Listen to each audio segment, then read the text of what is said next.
They continue to say, trust us. These tax credits won't expire until December. Just trust us.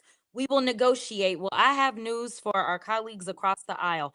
Trust must be earned, it is not given. You see, President Trump swore in on January 20th, and since then, congressional Republicans have perpetuated an economic war on Americans. They asked us to trust them on the price of eggs, yet they've made it harder for Americans to buy any and all groceries. They asked us to trust them when it came to the cost of housing, but it's become more difficult to pay your rent or mortgage. They asked us to trust them when it came down to looking out for the best interest of our children. Yet we know that the cost to send your child to daycare or college has only increased. The only thing that I can tell you that we should trust the Republicans to do is to basically play in our faces. You see, the one thing that we should do is distrust everything that they say. And that is why Democrats are here today fighting. We showed up to work because we understand that in this shutdown, we are still getting paid. Unfortunately, those that work for the federal government are not going to be paid. They are about to miss their first checks. And so it is so interesting that someone can say, we're not going to show up to work. We're not going to do everything that we can to reopen the government. But yes, you must show up.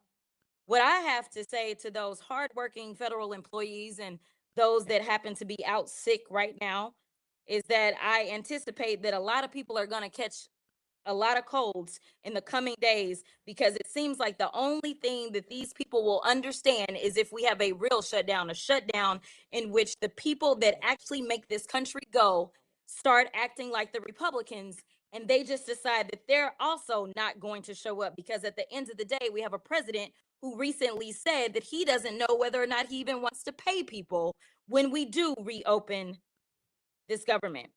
In just 8 months, Republicans have shattered an already broken public health system. Their one big ugly bill enacted the largest cuts to healthcare in American history. Texas, under Republican rule for over 30 years, already had the highest uninsured rate in the country.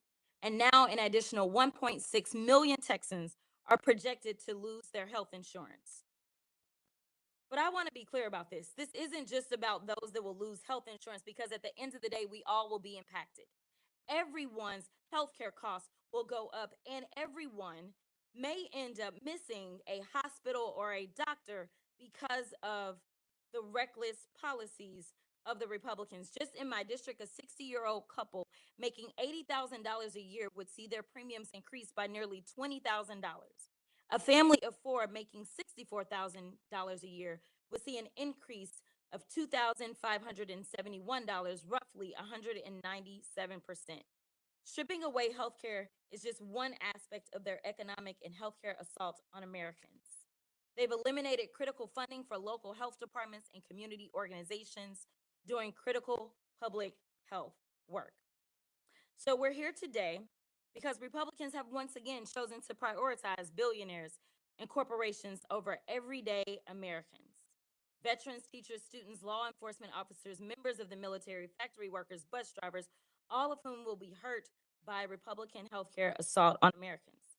I'm here today to speak for the 90,000 people in my district who will see an increase in their healthcare cost, and the millions of Texans who could lose their coverage if we don't extend the tax credits.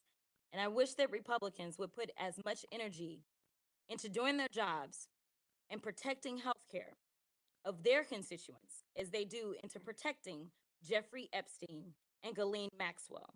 Maya Angelou said, when they show you who they are, believe them the first time. The final point that I'll make is that some people in this building know that I have a best friend by the name of Marjorie Taylor Greene. She even recently stated, I'm going to go against everyone on this issue because when the tax credits expire this year, my own adult children's insurance premiums for 2026 are going to double. Now, the fact that Marjorie and I agree on anything tells you how bad this is. America, it is time to call your representatives, your Republican representatives, and tell them to show up and do their jobs. Thank you, and I will yield.